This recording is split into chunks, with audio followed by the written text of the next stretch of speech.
Hey everybody, Lorelia here. I am actually doing a video. I wanted to do a YouTube live, but I'm at a public space and I can't seem to connect to a Wi-Fi.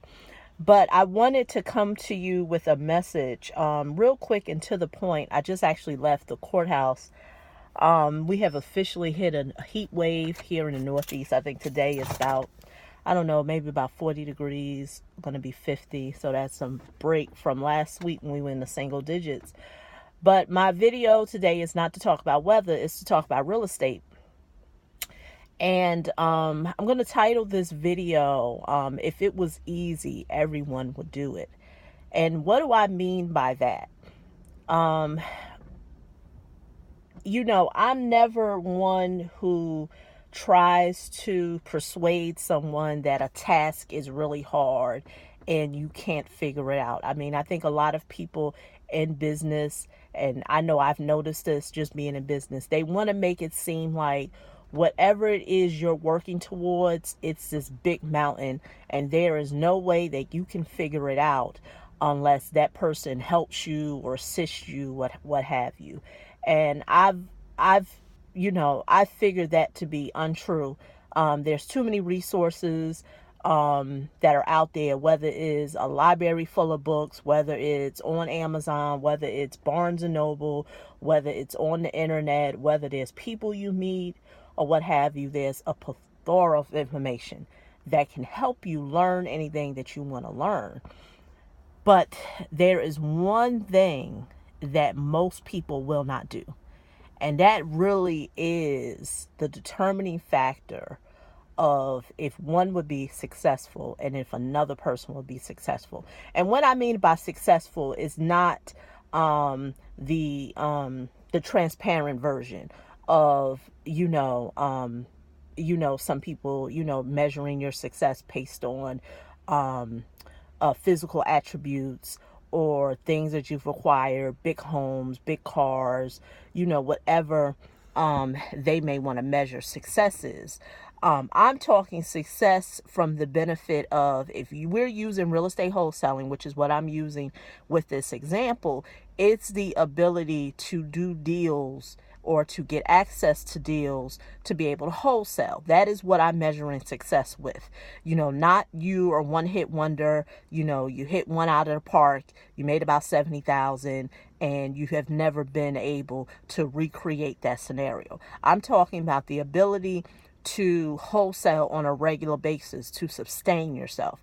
At the end of the day, 90% of the people who get into real estate wholesaling are doing it because they are looking for some form of income. And whether that is the one, hit out of the park, you make 70 or 80,000, or it's on a consistent basis, at the end of the day, people are looking for deals. So when I talk about success, it's that the ability to get deals. Like, not, you saying, oh, well, does that person have a big house? Does that person have a big, nice car? Are they wearing red bottoms? However, like I said, the very the vain way of how people measure success. I'm not talking about the vain way. So with me saying all that, and I know I've said all that, a lot of said a lot. I'm going to make my point. If it was easy, everyone would do it. And the thing with real estate wholesaling, specifically with probates, I'm going to relate it to probates, is the application of it easy? Of course. The application of real estate wholesaling is easy. Find a home or lead that's at a wholesale price, which is lower than market value.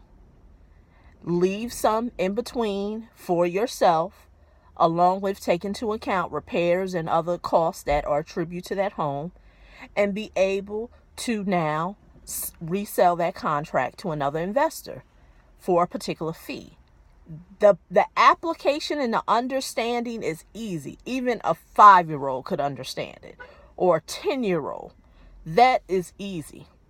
But the hard part is staying consistent. putting together a system that will help you stay consistent. And why do I say that? Is because I had 2 scenarios this week that prove that here in my local market from 2 different people that I know of, as well as what I see on a regular basis just in real estate wholesaling groups that I'm in on Facebook. Is how do you get deals? How do you find deals? And so with probates, it's funny how people will kind of size you up, and they will assume that, well, if that person is doing probate wholesaling, I know I could do it, And people in life, that's what they do. They will size you up and assume that if you can do it, they know they can do it. And there's nothing wrong with that. Competition is healthy. I encourage competition. But I had a person who called me this week, and they said, "Oh, Lorelia, I got to ask you some questions. Can I pick your brain?" As much as I hate that, it almost makes my teeth itch. I really hate the whole "can I pick your brain?" because I really think in business it's really disrespectful for a person who is in business to ask another person in business, can they pick their brain? But since I know this person, we've had some friendly conversations. I've shared some resources with her. She shared some resources with me. I, was open to taking her call. And when I took her call, she's trying to get into wholesaling and doing probates. And so that's what she wanted to ask me. And in New Jersey, there are many counties, just like any other state in the U.S., and she's in a whole different county. Now, I don't do a lot of counties here in New Jersey. I feel like that there is enough inventory in the county that I work that keeps me busy. And when I'm ready to move on to another area, I want to make sure that I have a system in place where I can really outsource a lot of that. Like, I myself will not be going to another county to pursue deals, to get leads, or what have you. I will have a system in place, a staff in place, and they will go and do that. So with that being said, the particular county she called me about, I don't know about it. I don't know how they work. But one thing that I do know, and this is from investors that I know who do work in other counties, all of the systems are different. Like, you can't go to one county in New Jersey to be able to source their system to get leads on deceased individuals, and then think you can go to another county and think that it's going to be totally the same. The reason why I know, like I said, I know investors who do work multiple counties, and when they come to Somerset, they'll say, "Oh wow, it's much different than a particular county that I worked in." For example, in New Jersey, we have like Middlesex, Union County, Essex County. These are very popular counties that investors buy homes in, and Bergen County. With those 4 or 5 counties that I just mentioned, all of their systems are different. And so when she called me about a particular county in New Jersey, I was straight up with her, and I told her that you need to get comfortable with, one, going to that county courthouse, get a feel of the computer, get a feel of the system, look for what you're looking for, and then try to replicate that every time you go back, or either make the process easier. And do you know that this person who was calling me for information, who said they wanted to pick my brain, wants to go back and forth and try to convince me, or not even convince me, or try to persuade me into thinking that what I'm telling them is wrong, and that there is an easier way and it can be done on the internet. And my response was just what I titled this video as. I understand you're facing some opposition. I know that you are facing some type of frustration. But let me share with you this, and this is what I told her, that if it was easy, if it was just real easy for anyone and everyone to just go to the courthouse and leads just fall right in their lap, no one would have a money problem. Imagine that. Nobody. Imagine a person right now who can't buy food to put on their table, who can't pay bills, and they realize that, wow, all I have to do is just go to my local county courthouse and hit a few magic buttons, and then leads just fall in my lap. And then from there, I can go to an investor and try to, resell these leads, or either put these properties under contract. No, my friend, it doesn't work like that. And that is why I wanted to title this video, if it was that easy, anyone can do it. And I don't say this from the standpoint of you can't figure this out.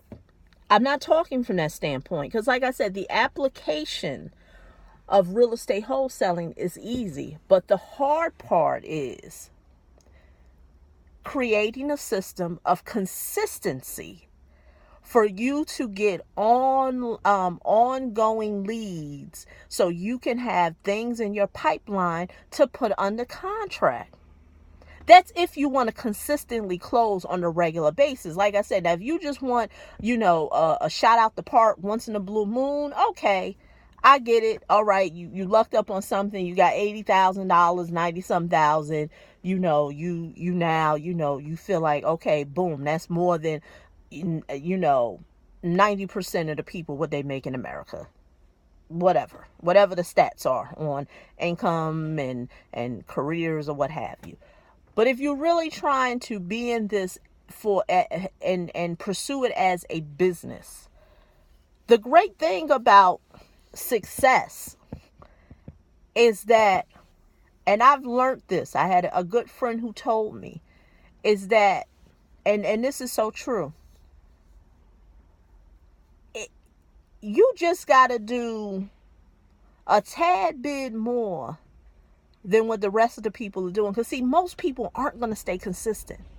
They're just not going to do it. Because the sweet spot in success is the consistency. It's the things that you do when nobody's looking.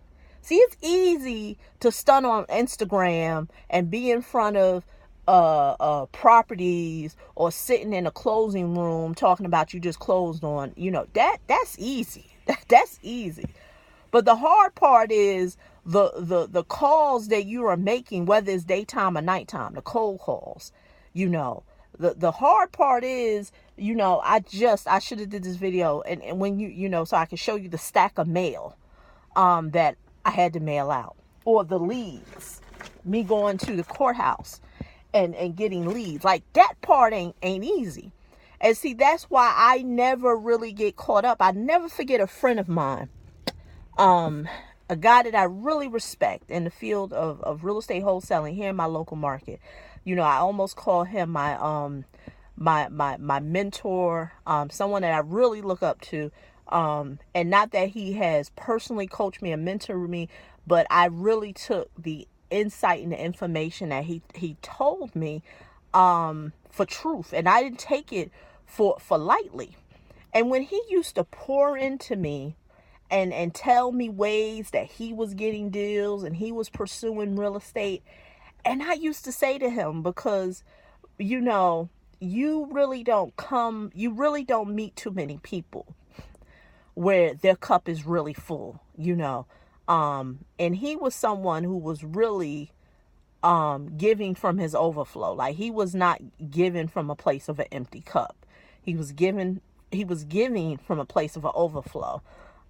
It was nothing for him to do 4 or 5 deals per month, and each one being ranging from $15,000 to $25,000 a pop. You do the math. And so He would tell me all the intricate details that were needed in order to close a deal. And I would say to him, why do you give all this stuff for free? Like, not that I didn't think I was worthy. I definitely thought I was worthy of talking to him and listening to him share all this information. But he said something so profound. And I really didn't believe it when he told me. But he said, you know why I pour and just tell, and share so much with people just in general? It wasn't certain people. Because he said most people, they're not going to do the work. They're not going to do the work. They'll do the work for a week. They'll do the work for maybe 2 weeks. But see, if they don't get a check within that first month, they're not going to come back. They're not going to keep going to the courthouse and getting leads. They're not going to go home once they get the leads. They ain't going to scrub the list. And after they scrub the list, they're not going to make the calls. And then after they make the calls, they're not going to send the letters and do rinse and repeat, rinse and repeat, rinse and repeat. Especially if they have not got a deal within the first month. So my point is this. We live in a time of social media. It is a great tool. I love the tool. I have been fortunate enough to make a lot of money with social media. But the other part of social media that no one is telling you is that don't get caught up that it's easy. Are there ways that things have been easier to pursue? Yes. But keep in mind, it's the work that people are doing when no one's watching. And that's a sweet spot. That is a sweet spot. Now, like I said, the reason why I know that, now there's plenty of systems of success that people will follow that when no one is looking, it's something that they're doing. But I know this is what I do. And this is coming, and this is system that I was able to do was from what I said, from the mentor that I had who shared that with me. Because, see, I have the mindset of that if someone is doing something that you want to do and they're very successful at doing it, I listen. I don't try to debate them. I don't try to size them up and try to assume what they're saying if it's truth. I know how to eat chicken and throw the bones away. For those who are vegetarian or vegan, you find your own little saying that don't have to do with meat. But that's real talk. I know how to listen to people. I know how to eat the chicken and throw the bones away to get what I need to get out of the situation for it to benefit me and for me to put my secret sauce on it. So that is my message for you today. In regards to real estate, I have nothing to sell you. But if you're interested in credit or any resources that I have, the link will be below here. It still exists. We got the software. It's new and approved. I need to do videos on that. The book is still available. If you need help with understanding credit, eliminating debt, understanding the tax code, increasing your income, the information will be under this video. And please like and share. And I hope to be giving you some good news this weekend. Until the next video, I'll talk to you then. Bye-bye.